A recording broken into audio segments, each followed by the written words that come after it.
ഒരു പ്രധാനപ്പെട്ട കാര്യം കൂടിയുള്ളത് ജമാഅത്ത് ഇസ്ലാമി ബന്ധവുമായി ബന്ധപ്പെട്ട് സുലൈഖുമായി ചില വിവാദങ്ങൾ നിലനിൽക്കുന്നു. അപ്പോൾ കാലങ്ങളായിട്ടുള്ള ബന്ധമാണ് ജമാഅത്ത് ഇസ്ലാമിയുമായിട്ടുള്ളതെന്നാണ് ഇന്ന് സാദിഖലി തങ്ങളുടെ ഒരു ലേഖനത്തിൽ പറയുന്നത്. ജമാഅത്ത് ഇസ്ലാമിയുമായിട്ട് കാലങ്ങളായിട്ടുള്ള ബന്ധമാണ്. അതല്ല, ആ ബന്ധം നമ്മൾ മുന്നണി ബന്ധത്തെക്കുറിച്ചല്ല അദ്ദേഹം പറഞ്ഞത്. നമ്മുടെ കോർഡിനേഷൻ കമ്മിറ്റി, മുസ്ലിം കോർഡിനേഷൻ കമ്മിറ്റിയുടെ നേതൃത്വം എന്നും മുസ്ലിം ലീഗിൻ്റെ നേതാക്കന്മാരാണ്. അത് ശിഹാബ് തങ്ങളുടെ കാലം മുതൽ, ഹൈദരി ശിഹാബ് തങ്ങളുടെ കാലം മുതൽ, പിന്നെ ഇപ്പം സാദിഖലി തങ്ങളുടെ കാലത്തായാലും ആ കമ്മിറ്റിയിൽ ജമാഅത്തെ ഇസ്ലാമി ഉണ്ട്. അപ്പോൾ അവരുടെ പ്രതിനിധികൾ വരാറുണ്ട്. അപ്പോൾ ആ ബന്ധം കുറേ കാലമായിട്ടുള്ളതാണ്. അതിപ്പം മുസ്ലിം സംഘടനകളെ കഴിഞ്ഞ കാലങ്ങളിലൊക്കെ പിണറായി വിജയൻ വിളിക്കുമ്പോൾ ഇവരൊക്കെ അവർ വിളിച്ചിട്ടുണ്ടല്ലോ, ജമാഅത്തെ ഇസ്ലാമിയെ വിളിച്ചിട്ടില്ല. ഇപ്പോൾ അദ്ദേഹം ഇപ്പം ഈ ജമാഅത്തിൻ്റെ വലയിൽ കുടുങ്ങി എന്നൊക്കെ പറയുന്നത് ഇത് എന്താണ്? ഈ രാജ്യത്തുള്ള ആളുകളെല്ലാം ഈ അംനീഷ്യ ബാധിച്ചവരാണെന്നുള്ള രീതിയിലാണ്. അൽഷിമേഴ്സ് ബാധിച്ചു എന്നാണ് അദ്ദേഹത്തിൻ്റെ ധാരണ. നമ്മളെല്ലാം മറന്നുപോയി. ഇത് മെനഞ്ഞാന്ന് നടന്ന സംഭവങ്ങളാണ്. ഇവിടുത്തെ പഞ്ചായത്ത് തിരഞ്ഞെടുപ്പിൽ അവർ ഒരുമിച്ച് ഏതെല്ലാം പഞ്ചായത്തുകളിൽ നോട്ടീസ് ഒട്ടിച്ചിട്ടുണ്ട്. LDFൻ്റെ പോസ്റ്ററുകളുണ്ട്, ഞാൻ കാണിച്ചു തരാം. വെൽഫെയർ പാർട്ടി പിന്തുണക്കുന്ന LDF സ്വതന്ത്ര സ്ഥാനാർത്ഥിയെ വിജയിപ്പിക്കണം, ഗ്ലാസ് അടയാളത്തിൽ എന്ന് പറഞ്ഞ് ഓമശ്ശേരിയിലെ ഒരു മാഷയ്ക്ക് വേണ്ടി LDF ബൂത്ത് കമ്മിറ്റി ഒട്ടിച്ച പോസ്റ്ററിൻ്റെ കോപ്പി വേണമെങ്കിൽ ഞാൻ കാണിച്ചു തരാം. ഇതൊന്നും ചരിത്രത്തിൽ നിന്നും മാഞ്ഞു പോകുന്ന കാര്യമല്ല. SDP ആയിട്ട് ഏറ്റവും കൂടുതൽ ബന്ധം സ്ഥാപിച്ചത് അവരല്ലേ. കോടിയേരി ബാലകൃഷ്ണൻ അന്ന് മത്സരിക്കുന്ന സമയത്ത് തേജസ്സിലല്ലേ കോടിയേരിയെ വിജയിപ്പിക്കണമെന്ന് പറയുന്ന പിന്നെ പരസ്യം വന്നത്. ഇപ്പോൾ ഈ സിറാജിൽ ഇപ്പോൾ ഈ അടുത്തവർ കൊടുത്ത പോലെ അന്ന് തേജസ് ആയിരുന്നു അവരുടെ ഏറ്റവും വലിയ പത്രം. അതിനകത്താണ് കോടിയേരി വിജയിപ്പിക്കണമെന്ന് പറഞ്ഞുകൊണ്ട് ഒരു പത്രത്തിന് ഒരു പരസ്യം കൊടുക്കണമെങ്കിൽ അതൊരു ആത്മബന്ധമില്ലാതെ ചെയ്യുമോ?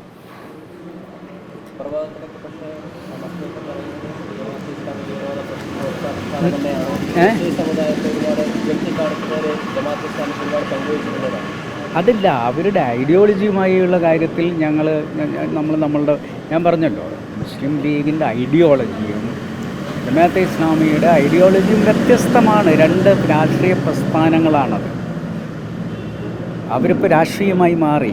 അപ്പം വെൽഫെയർ പാർട്ടി എന്ന് പറയുന്നത് അവരുടെ ഒരു ജമാഅത്തെ ഇസ്ലാമിയുടെ രാഷ്ട്രീയ പ്രസ്ഥാനമാണ്. ഞങ്ങളുടെ ഐഡിയോളജി വ്യത്യാസമുണ്ട്. പക്ഷെ അതേസമയം അവർക്ക് തീരുമാനിക്കാമല്ലോ ആർക്ക് പിന്തുണ കൊടുക്കണം, ആർക്ക് പിന്തുണ കൊടുക്കേണ്ടതാണ്. അത് അവരുടെ സൗകര്യമല്ലേ. അപ്പോൾ അവരിത്രയും കാലം ഇടതുപക്ഷത്തിന് കൊടുത്തു. അപ്പം ഞങ്ങളൊന്നും പ്രശ്നം ഉണ്ടാക്കിയിട്ടില്ലല്ലോ. ഇടതുപക്ഷത്തിനായിരുന്നു ജമാഅത്തെ ഇസ്ലാമി കഴിഞ്ഞ കുറേ കാലങ്ങളായി കൊടുത്തു. പിന്നെ ഒരു തിരഞ്ഞെടുപ്പിൽ ഞങ്ങളുടെ 2 സ്ഥാനാർത്ഥിക്ക് ലോക്സഭയിൽ പിന്തുണ കൊടുത്തു, ബാക്കിയുള്ളത് മുഴുവൻ ഇടതുപക്ഷത്തിന് കൊടുത്തു. അന്ന് ഇടതുപക്ഷമൊന്നും മിണ്ടിയില്ല. കാരണം എന്താ? ബഹുഭൂരിപക്ഷം സീറ്റുകളിലും അവർക്കായിരുന്നു പിന്തുണ. അപ്പോൾ 2 മറ്റവർക്ക് പോയാലും കുഴപ്പമൊന്നുമില്ല. മൊത്തത്തിൽ ഇങ്ങോട്ട് വന്നപ്പോൾ പിണറായി വിജയന് പിന്നെ വാലിൽ തീ പിടിച്ച പോലെ അദ്ദേഹം ഓടിക്കൊണ്ടിരിക്കുകയാണ്. എല്ലാ സ്ഥലത്തും പോയിട്ട് ഇത് പ്രശ്നമായി. മാത്രമല്ല എല്ലാം ഇപ്പം എന്ത് തന്നെ വ്യായാമം പോലും ജമാഅത്ത് ഇസ്ലാമി ലേബിൾ ഒട്ടിക്കുക. അപ്പം RSSൻ്റെ വ്യായാമം ഇവിടെ ആരും ചർച്ച ചെയ്യപ്പെട്ടിട്ടില്ല. അതേപോലെ വ്യായാമം, പിന്നെ എന്തൊക്കെ ചെറിയ കാര്യങ്ങളുണ്ടോ അതെല്ലാം ജമാഅത്തിൻ്റെ പിന്നെ പ്രവർത്തനം കൊണ്ടാണെന്ന് പറഞ്ഞാൽ അതിൻ്റെ അർത്ഥം എന്താണ്? പിണറായി പറയുന്നത് കേരളം മൊത്തം ജമാഅത്വൽക്കരിക്കപ്പെട്ട് കഴിഞ്ഞു എന്നാണ്. അതായത് വയനാടിൽ ജമാഅത്തെ ഇസ്ലാമി അല്ലാത്ത വേറെ ആരും ഇല്ല എന്ന് പിണറായിയാണ് പറയുന്നത്. ഞങ്ങളവിടെ പറയുന്നത് അവിടെ മതേതര വോട്ടുകൾ ബഹുഭൂരിപക്ഷം വരുന്ന ജനങ്ങൾ കമ്മ്യൂണിസ്റ്റുകളടക്കം വോട്ട് ചെയ്തിട്ടാണ് 4 ലക്ഷം പിന്നെ അംഗങ്ങൾ അവിടെ. ഭൂരിപക്ഷം മാത്രമാണ് 4 ലക്ഷം. അത്രയും ജമാഅത്തെ ഇസ്ലാമി അവിടെയുണ്ട്. അപ്പോൾ എന്തെങ്കിലും പറഞ്ഞ് ഏതെങ്കിലും രീതിയിൽ ഇതിനെയൊക്കെ മറികടക്കുക, അത് മുസ്ലിം ലീഗ് ഇവരുമായിട്ട് ബന്ധപ്പെട്ട് നിൽക്കുന്നു.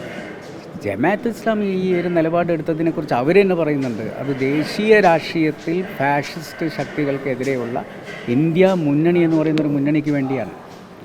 ഞാൻ ചോദിക്കട്ടെ, ഇവിടെ അടുത്തുള്ള സംസ്ഥാനങ്ങളുണ്ട്.